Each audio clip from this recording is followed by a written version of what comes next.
சட்டம் மாறி வந்து மண்ணை முட்டும் காலில் சூழ்ந்து கைகள் தட்டும் வாழியவே தென்னவராட்சி திசைகள் எட்டும் நம்மவராற்றல் விண்ணை முட்டும் எட்டு திக்கும் முரசு கொட்டும் வாழியவே.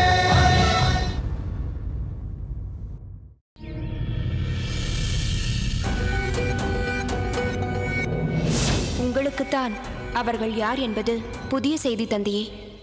ஆனால் எனக்கு அவர்கள் மூவரும் யார் என்ற உண்மை முன்பே தெரியும். நீ சேர நாட்டிற்கு செய்திருக்கும் துரோகத்திற்கு உன்னை சிறைச்சாலையில் அடைக்க வேண்டும் பிரபு. ஆனால் நாளைய வரலாறு சேரலாதனுக்கு மகளே துரோகம் செய்து விட்டாள் என்றும் தன் மகளையே சேரலாதன் சிறையில் அடைத்து விட்டான் என்றும் என் காலத்தை தவறாக பேசு.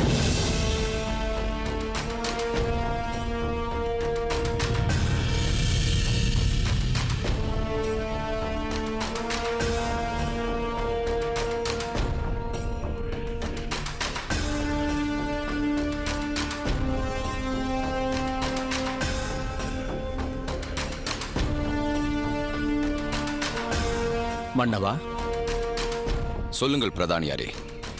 நம் மலை நாட்டிலிருந்து வரும் காட்டு யானைகள் சில நேரங்களில் கூட்டமாக மலையிலிருந்து கீழே இறங்கி பேரியாற்றில் தண்ணீர் அருந்திவிட்டு மீண்டும் மலை நாட்டிற்கு செல்வது வழக்கம்தான். ஆனால் இம்முறை மலை நாட்டிலிருந்து கீழே இறங்கும் யானைகள் பேரியாற்றங்கரையை கடந்து ஊருக்குள் வந்து விடுகிறதாம். ஊருக்குள் வந்து வயல்வெளிகளையும் கரும்பு தோட்டங்களையும் வாழை தோட்டங்களையும் நாசம் செய்துவிட்டு போய்விடுகின்றனவாம். ஊர் மக்களால் கூட்டமாக வரும் அந்த யானைகளை விரட்டி அடிக்க முடியவில்லை. அது பற்றி ஊர் மக்கள் அடிக்கடி இங்கு வந்து முறையீடு செய்கிறார்கள். நாம் நமது படை வீரர்களை காட்டுப்பகுதிக்கு அனுப்பி யானைகளின் நடமாட்டத்தை கண்காணித்து கட்டுப்படுத்த வேண்டும். அதற்காக 100 வீரர்களை தயார் செய்து வைத்திருக்கிறேன். தாங்கள் அனுமதி அளித்தால் இன்றே வீரர்களை காட்டுப்பகுதிக்கு அனுப்பி வைத்து விடுகிறேன் மன்னவா. மன்னவா, நான் சொன்னவற்றை தாங்கள் கேட்டீர்களா? கேட்டேன் பிரதானியாரே. ஆனால் நான் இப்பொழுது இருக்கும் குழப்பமான மனநிலையில் என்னால் எதிலும் கவனம் செலுத்த முடியவில்லை. நான் என்னுடைய இயல்பு நிலைக்கு திரும்பும் வரையில் சிலவற்றில் என் சார்பாக நீங்களே முடிவெடுத்துக் கொள்ளுங்கள். தயவு செய்து நாட்டு பிரச்சனைகள் எதையும் சில நாட்களுக்கு என்னிடம் கொண்டு வராதீர்கள். ஏன் மன்னவா? நாட்டு மக்களுக்கு ஒரு பிரச்சனை என்றால் நடு இரவென்றும் பாராமல் பிரதானி, அமைச்சர், தளபதி என்று அனைவரையும் அழைத்து அவையை கூட்டி விடுவதற்கு முன் அப்பிரச்சனைக்கு ஒரு விடியலை ஏற்படுத்தி விடுவீர்களே. அப்படிப்பட்ட தாங்களா சில தினங்களுக்கு நாட்டு பிரச்சனைகளை என்னிடம் கொண்டு வராதீர்கள் என்று கூறுகிறீர்கள்? இதை என்னால் நம்பவே முடியவில்லை மன்னவா. நம்ப முடியாத பல விஷயங்கள் என் அரசாட்சியில் நடந்துவிட்ட போது இதையும் நாம் நம்பித்தான் ஆக வேண்டும் பிரதானியாரே. சேர நாட்டில் எதுவுமே என் கட்டுப்பாட்டில் இல்லாத போது நாட்டு மக்களின் பிரச்சனையை எப்படி என்னால் தீர்க்க முடியும்? ஏன் மன்னவா அப்படி சொல்கிறீர்கள்? அனைத்தும் உங்கள் கட்டுப்பாட்டில் தானே இருக்கிறது. இல்லை பிரதானியாரே, என் மகளே எனக்கு எதிராக செயல்பட்டிருக்கிறாள்.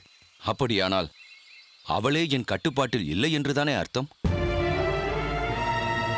பரிவாதினியின் செயல் என்னை நிலைக்குலைய செய்துவிட்டது பிரதானியாரே. நானும் கேள்விப்பட்டேன் மன்னவா. பாண்டிய இளவரசர் இளம்பழுதி இங்கிருந்து தப்பிப்பதற்கு இளவரசியாரும் உதவி இருக்கிறார்கள் என்று. இளவரசியார் இளகிய உள்ளம் கொண்டவர், யார் துன்பப்படுவதையும் கண்கொண்டு காண முடியாதவர், அரசாட்சி தர்மங்களை அறியாதவர். ஆதலால்தான் அப்படி செய்துவிட்டார். இல்லை பிரதானியாரே, தவறு என்னுடையது. என் மகளே எனக்கு எதிராக போயிருக்கிறாள் என்றால் இத்தனை காலங்கள் இந்த ஆட்சியை நான் மேற்கொண்டதில் என்ன பயன் இருக்கிறது? உங்களை தவிர என்னை சுற்றி உள்ள யாரையும் என்னால் நம்ப முடியவில்லை பிரதானியாரே. அனைவரும் நம்பிக்கை துரோகிகள். என்ன செய்வது மன்னவா? நான் அப்போதே சொன்னேன், பிறந்த நாள் விழாவை சுரங்கப்பாதை இருக்கும் இடத்திற்கு அருகாமையில் வைத்துக் கொள்ள வேண்டாம் என்றேன். தாங்கள்தான் அதை பொருட்படுத்தவில்லை. இப்படியெல்லாம் நடக்கும், என் மகள் எனக்கு எதிராக செயல்படுவாள் என்று நான் எதிர்பார்க்கவில்லையே. சுரங்கப்பாதை அங்கு இருக்கும் விஷயம் உங்களையும் என்னையும் தவிர வேறு யாருக்கும் தெரியாதே பிரதானியாரே. என் மகள் மூலமாகவோ அல்லது வேறு எந்த விதத்திலோ அவர்களுக்கு அது தெரிய வரும் என்று சற்றும் நான்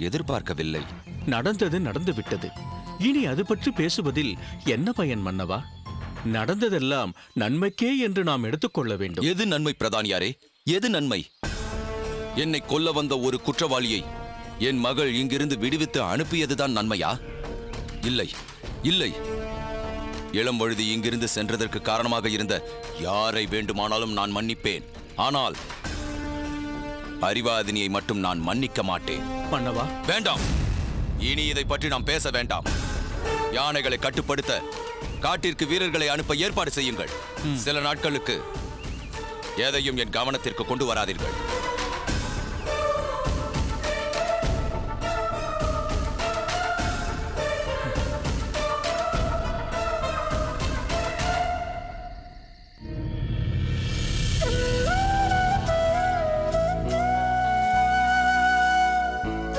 இளவரசியாரே, மகாராணியார் உணவு உண்ண தங்களை வரச் சொன்னார். அதிருக்கட்டும். இப்போது என்ன சொல்லி அழைத்தாய்? இளவரசியாரே என்றேன். ஏன் அப்படி அழைத்தாய்? தாங்கள் வேளிர்குல இளவரசிதானே? இருக்கலாம். ஆனால் இங்கு இதுவரை அப்படி அழைத்ததில்லையே. வழக்கமாக தாயே என்றுதானே அழைப்பாய். இனி தங்களை இளவரசி என்றுதான் அழைக்க வேண்டுமென்று ஆணை பிறப்பிக்கப்பட்டுள்ளது.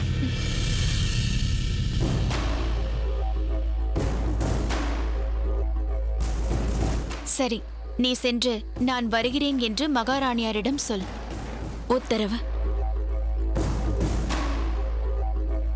வாருங்கள் அத்தை, வாருங்கள். ஏன் அங்கேயே நிற்கின்றீர்கள்? வாருங்கள்.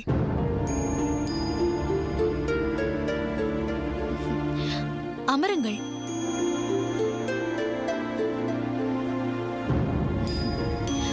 என்னை தேடி தாங்கள் இவ்வளவு தூரம் வர வேண்டுமா?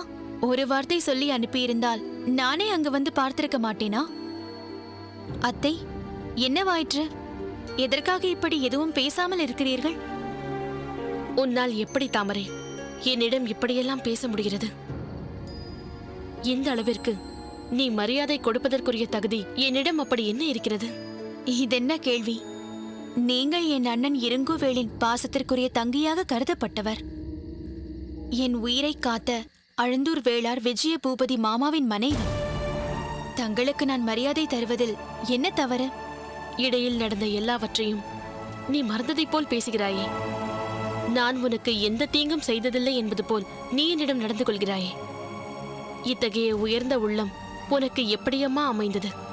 அப்படி நான் என்ன செய்துவிட்டேன் என்று இப்படி பேசுகிறீர்கள்? எதுவுமே நடக்காததைப் போல் எப்படி தாமரை உன்னால் மட்டும் பேச முடிகிறது? அப்படி என்ன நடந்துவிட்டது? நீ உன் அண்ணனுக்கு எதிராக மாறிவிட்டாய் என்று தெரிந்தது முதல் உன்னிடம் எவ்வளவு கடுமையாக நடந்து கொண்டேன். எனக்கு வாய்ப்பு கிடைத்த போதெல்லாம் உன்னை எந்த அளவிற்கு இழிவுபடுத்தி நான் பேசினேன். எல்லாவற்றிற்கும் மேலாக உன்னை கடத்தி சென்று காட்டில் ஒரு சாதாரண அறையில் அடைத்து வைத்திருந்தேனே. என்னிடம் நீ அதை பற்றியெல்லாம் பேச முயன்ற போதெல்லாம் உன்னை அவமதித்து அடக்கி வைத்திருந்தேனே. அங்கிருந்து தப்பித்துச் செல்ல முயன்ற உன்னை பிடித்து இழுத்து வந்து மீண்டும் கடுமையான கட்டுக்காவலோடு சிறை வைத்திருந்தேனே. இதையெல்லாம் அப்படியே மனதில் வைத்திருந்து அவையில் அதை பற்றி சொல்லும் வாய்ப்பு வந்தவுடன் எல்லாவற்றையும் கொட்டி தீர்த்து விடுவாய், சோழ நாட்டின் துரோகி என்று என்னை ஆதாரபூர்வமாக காட்டிக் கொடுத்து விடுவாய் என்றல்லவா எதிர்பார்த்தேன். நீ அப்படி ஏதாவது செய்தால் எப்படி என்ன சொல்லி தப்பிப்பதென்று இரவு பகலாக யோசித்து சிந்திக்கும் சக்தியை நான் இழந்து விட்டேனே. ஆனால் நீயோ நடந்த அனைத்தையும் ஒன்று விடாமல் சொல்லிவிட்டு இவற்றில் எதற்கும் நான் காரணமல்ல என்று சொல்லிவிட்டாயே. நீ சுட்டிக்காட்டிய மறுகணமே என்னை இழுத்து சென்று காராகிரகத்தில் அடைத்து அவமதிக்க நினைத்தவர்களை எல்லாம் நீ திகைக்க செய்து விட்டாயே. ஏன் தாமரை, எதற்காக என்னை காட்டிக் கொடுக்காமல் மாற்றி சொன்னாய்? அத்தை, நீங்கள் என்னை கடத்தி சென்றீர்கள், காட்டில் ஓரிடத்தில் அடைத்து வைத்தீர்கள் என்பதெல்லாம் உண்மைதான். ஆனால் அந்த நிலையிலும் எனக்கு எந்த தீங்கும் நேர்ந்துவிடக் கூடாது என்பதில் உறுதியாக இருந்தீர்களே. அதை நான் நன்றாக அறிவேன்.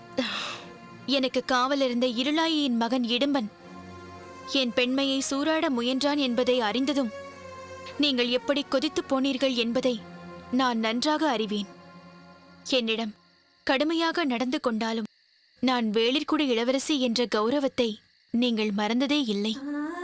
என்னை கண்டுபிடிக்க வந்த விமலாதித்தனை மிக எளிதாக கொன்று போட்ட உங்களுக்கு என்னை கொல்வதற்கு எவ்வளவு நேரமாகிவிடும்? ஆனால் என் உயிரையும் மானத்தையும் காப்பதில் நீங்கள் உறுதியாக இருந்தீர்கள் என்பதை நான் தெளிவாக உணர்ந்திருக்கிறேன். அதனால்தான் அனைத்தையும் மாற்றி பேசினேன். தாமரை, நடந்த நிகழ்ச்சிகளை ஒன்றுக்கொன்று தொடர்பு படுத்தி பார்த்து எவ்வளவு துல்லியமான நிலையில் கணித்திருக்கிறாய். தாமரை, நீ மட்டும் அவையில் என்னை சுட்டிக்காட்டி எல்லாவற்றிற்கும் காரணம் இந்த மங்கம்மாதான் என்று சொல்லியிருந்தால், மன்னர் என்னை சிறையிலே அடைத்து வைக்க ஆணையிட்டிருந்தால், என் வஞ்சம் மேலும் அதிகமாகியிருக்கும். எப்படி அங்கிருந்து தப்பி செல்வது, எந்த வகையில் உன்னையும் என் அண்ணனையும் பழிவாங்குவது என்றுதான் நான் யோசித்திருப்பேன். ஆனால் நீயோ நான் எதுவுமே செய்யவில்லை என்று கூறிவிட்டதால் என் மனசாட்சியே என்னை கொல்கிறது. நான் உனக்கும் இந்த நாட்டிற்கும் செய்த தீமைகள் எல்லாம் ஒவ்வொன்றாக என் கண்முன்னே தோன்றி என்னை கலங்க வைக்கிறது. இவ்வளவு கொடுமைகளை செய்த உன்னை கூட தாமரை போன்ற ஒரு உன்னதமான பெண் மன்னித்து உனக்கு ஏதும் நேராமல் பாதுகாத்தாளே, இதற்கு பிரதியாக நீ என்ன செய்ய போகிறாய் என்று கேட்கிறது. எனக்கு இது போதும் அத்தை, இது போதும். என்றேனும் ஒரு நாள் நீங்கள் உங்களை உணர்வீர்கள் என்று நினைத்தேன். அது நடந்துவிட்டது. அதற்கு நானே காரணமாக இருந்தேன் என்ற ஒரு மனநிறைவே எனக்கு போதும். உணர்ந்து விட்டேன் தாமரை, உணர்ந்து விட்டேன். நான் செய்த செயல்களின் விளைவை நன்றாக உணர்ந்து விட்டேன். ஏதோ ஒரு அர்த்தமற்ற வஞ்சம் என் அண்ணனை பழிவாங்க வேண்டும் என்ற எண்ணத்தை ஏற்படுத்தி எந்த சம்பந்தமும் இல்லாத உன்னையும் மற்றவர்களையும் பழிவாங்கும்படி செய்துவிட்டது. ஆனால் நீயோ பூமியைப் போல் பொறுமை காக்க வேண்டும் என்பதற்கு உதாரணமாக விளங்கிவிட்டாய். ஆனால் நான் பெண்மைக்குரிய பண்புகளே இல்லாமல் அமைதி, அன்பு, அடக்கம் எதையுமே கடைபிடிக்காமல் ஆங்காரம் கொண்டவளாக மாறிவிட்டேன். அதனால் என் குடும்பத்தின் மகிழ்ச்சியை குலைத்தேன். என் நாட்டின் அமைதிக்கே ஊறு விளைவித்தேன். இன்றுதான் நானாக மாறியிருக்கிறேன். புது பிறவி எடுத்து வந்ததைப் போல் நான் உணர்கிறேன். இதற்கு காரணமாயிருந்த உனக்கு நான் என் நன்றியை எப்படி புலப்படுத்துவது என்பதே எனக்கு புரியவில்லை. எனக்கு தெரிந்த ஒரே வழி இதுதான். உன் காலில் விழுந்து மன்னிப்பு கேட்பதுதான். என்ன மன்னித்து விடு. என்ன என்ன காரியம் செய்ய துணிந்து விட்டீர்கள்? ஏன் இப்படி செய்கிறீர்கள்? நான் மிகவும் சிறியவள். உங்கள் மகள் பூங்கோதையை போன்றவள். நான் உங்கள் மீது பெரும் மதிப்பு வைத்திருக்கிறேன். தாங்கள் என் காலில் விழலாமா? எனது அன்புக்கும் மரியாதைக்கும் உரிய அத்தையாக இருந்து என்னிடமும் அன்பு காட்டுங்கள். என்னை தங்கள் மகளாக ஏற்றுக்கொள்ளுங்கள். தாமரை,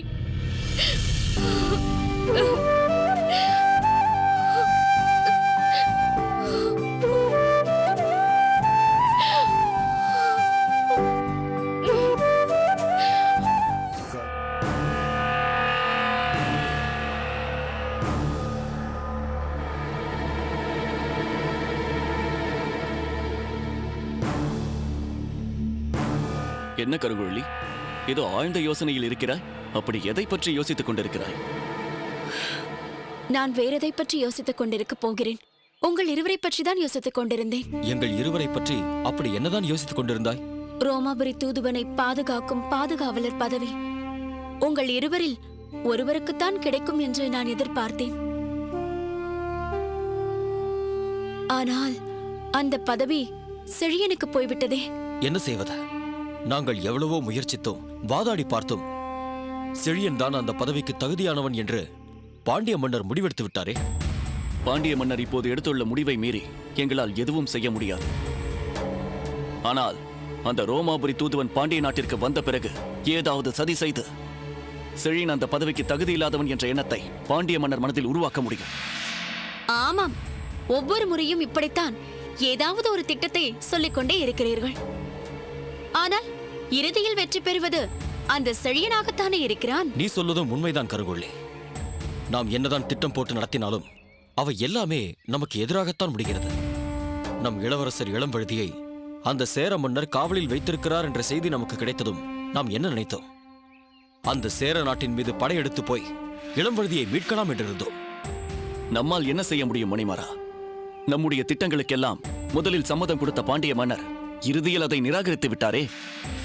நம் மன்னருக்கு எங்கள் வீரத்தின் மீது இருந்த நம்பிக்கையை விட சோழ மன்னரால் சேர நாட்டிற்கு அனுப்பி வைக்கப்பட்ட அந்த பார்த்திபன் மீதும் புலவர் காரிக்கண்ணனாரின் மகள் முத்துநகை மீதும் அதிக நம்பிக்கை வைத்து விட்டார். மன்னரின் நம்பிக்கை பொய்த்து விடவில்லையே. அவர்கள் இருவரும் இப்பொழுது இளவரசர் இளம்வழுதியை சேர நாட்டிலிருந்து மீட்டுக் கொண்டு வந்து விட்டார்களே.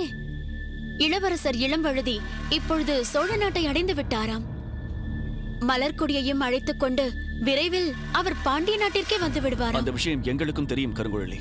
அவர் வருகையை எதிர்பார்த்துதான் நாங்களும் காத்துக் கொண்டிருக்கிறோம். இளவரசர் இங்கு வந்தவுடன் அவர் மூலமாக செயல்படுத்த வேண்டிய சில திட்டங்களை நாங்கள் தீட்டி வைத்திருக்கிறோம்.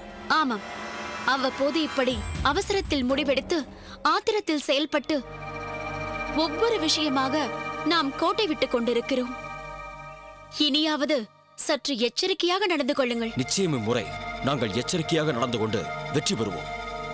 அது மட்டுமல்ல, இளம்வழுதி மலர்கொடியோடு நம் பாண்டி நாட்டிற்கு வந்த பிறகு தனிப்பட்ட முறையில் எனக்கு வேறொரு வேலையும் இருக்கிறது. என்ன அது?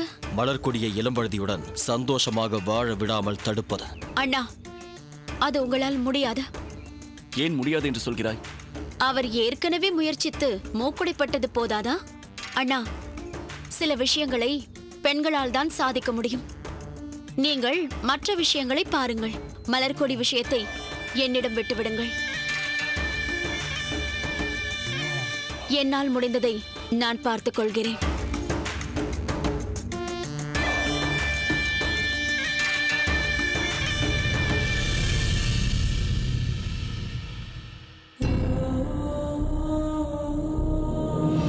இத்தனை நாட்கள் உன்னுடன் இருக்கும்போது ஏற்படாத ஏக்கமும் அன்பும் இன்று உன்னை விட்டு பிரிந்து போகும்போது எனக்குள் ஏற்படுகிறது. உன் காதல் வலிமையானது பரிவாதனே.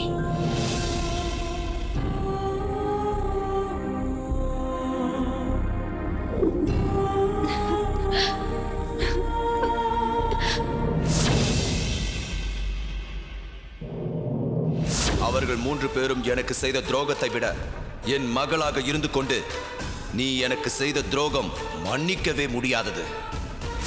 என்னை பொறுத்தவரை பார்த்திபன், முத்துநகை, தாமரை, பரிவாதினி நால்வருமே என் எதிரிகள்.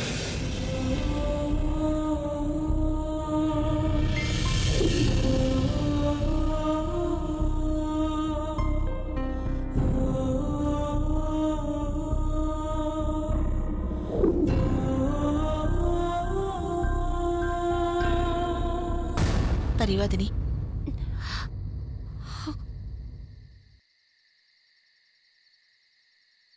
பரிவாதினி, என்ன வார்த்தை சொல்லி உன்னை ஆறுதல் படுத்துவதென்றே எனக்கு தெரியவில்லை. ஒரு பக்கம் கட்டிய கணவன், மற்றொரு பக்கம் பெற்ற மகள், 2 பேருக்கும் நடுவில் நான் மாட்டிக்கொண்டு விழிக்கின்றேன். யார் பக்கம் நான் நிற்பதென்றே எனக்கு புரியவில்லை.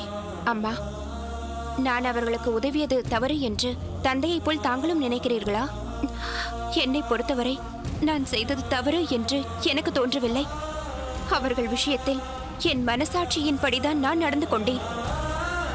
அவர்களிடம் பழகிய வகையில் மூவருமே மிகவும் நல்லவர்களாக எனக்கு தோன்றினார்கள்.